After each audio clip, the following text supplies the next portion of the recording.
Love should be easy.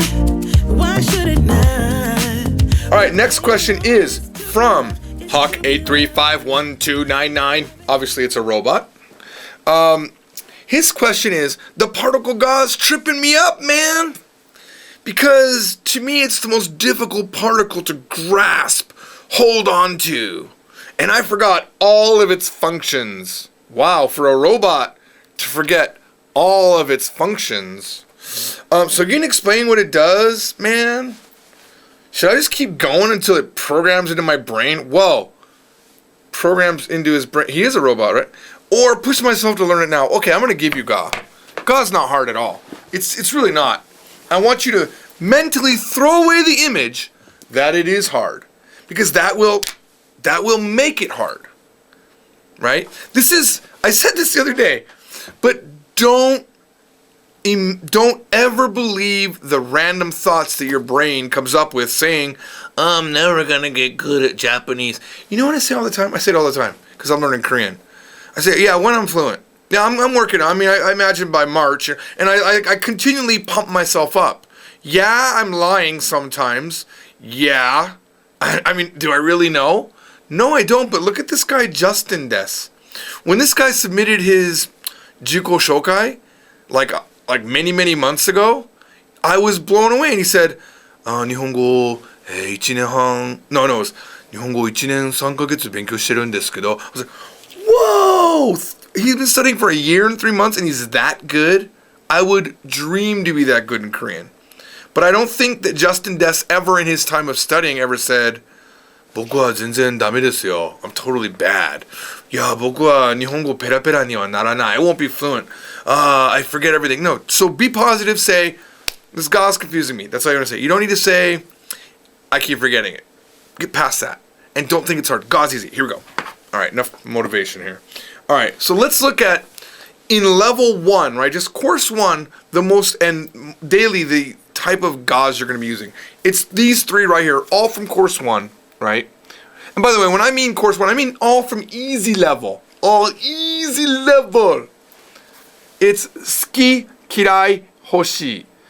Like, dislike, and want.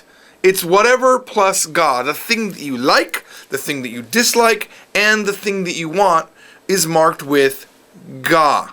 Right? I like dogs. Inu ga suki desu. Why is it Ga? Well, gosh, you could say, well, because it's the subject. You could think about it grammatically. But really, there's a more simpler rule. There's a simple rule I'm going to give you as to why would I use Ga there?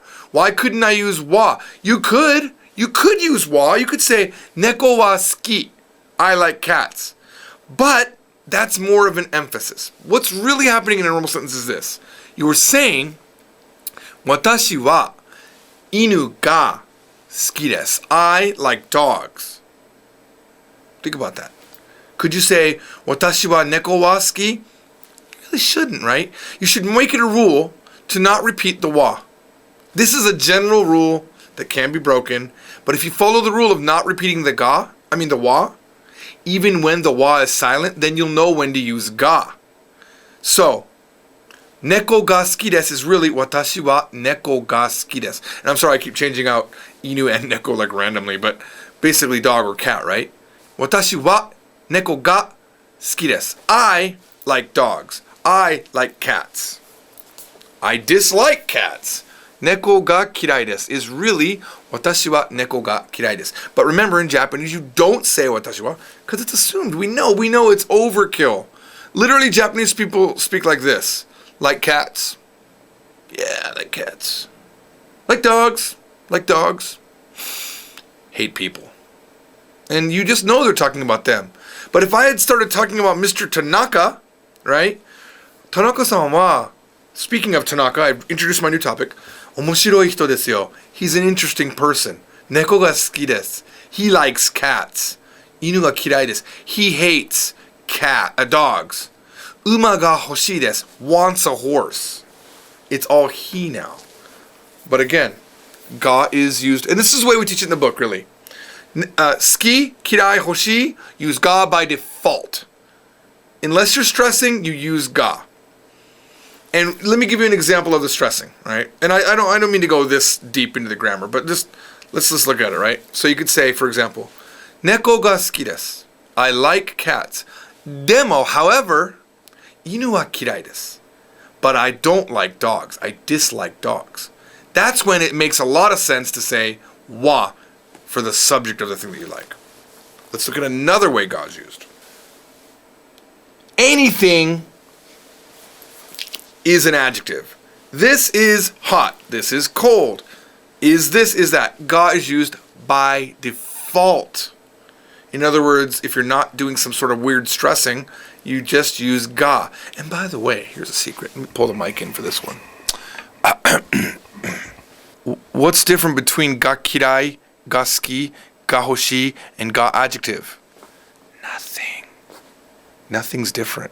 Because in Japanese, suki, kirai, and hoshii are all adjectives. Yeah, suki and kirai and hoshii in English are verbs, but in Japanese they're not. They're actually adjectives. Suki and kirai are not adjectives. And hoshii is just a typical adjective, just like atsui, hot, and samui, cold, and yawarakai, soft, and kawaii, cute. If you want to say cats are cute, neko ga kawaii desu is perfectly fine. Yes, you can say neko wa kawaii desu, no problem. But now you're putting a little bit of stress on the neko. Now what is it? Now this is probably the only unique thing that we've talked about. We've only been talking about adjectives at this point. What about when it's circle, circle, right? Blah, blah, ga, verb, all right? So let's say we want to say the fish is swimming. Sakana ga oyoide imasu would work very fine. You could also say sakana wa. This is the problem with wa and ga, right? It's the problem. It's almost what makes ga and wa confusing is because sometimes they're different. Sometimes they're pretty much the same thing. Like they're totally interchangeable. Sakana wa oyoide imasu. Sakana ga oyoide imasu. I mean, you could logistically say the fish are swimming when I say sakana wa because it's sort of a stress. And when you say sakana wa oyoide imasu, or ga, sorry, sakana ga oyoide imasu, maybe now you're saying fish are swimming and not the particular fish that we're talking about. But that's getting really technical. But as you can see, really, in this case, so far every example I've given you, wa and ga can be interchanged, no problem. But you don't want to have two wa's, right? If you feel like you need a second wa, put the ga in. That's the rule. That's the rule of thumb. Let every Japanese person you know tell you different. All right, now, here's another usage of ga that might trip you up because it has nothing to do with saying this is that or I like this or I hate this. It's a sentence with, it's two sentences separated by ga. And in this case, ga means but. But. You know what? Blah, blah, blah, blah, blah. Ga, but, blah, blah, blah, blah, blah. 日本に行きたいのですが, right? 日本に行きたいのですが, I want to go to Japan, but お金がないです. I don't have any money. Okay? It's a way to say because. 友達, let's see if I know. 明日は火曜日ですが, tomorrow is Tuesday, but 仕事がないです. I don't have any work. So it's really just a way to separate sentences. And then this is another one that Japanese do that really confuse you. They just end a sentence with ga for no apparent reason. It's like, what? Like, I like when they go, まあ明日行きますが, yeah, but I am going tomorrow. But what? I mean, that's what I was saying. But what? 明日行きますが. Okay, I'm just pointing that out. Thank you. That's about all that it does. Those are probably the main ways that ga is used. It's really just mostly what you're going to hear in your everyday life is when it's using it to mark the thing that you adjective or that is adjective. Something is this. It's like saying the is. That's it. Thank you for that question. I hope I helped. Hope I didn't explain too much.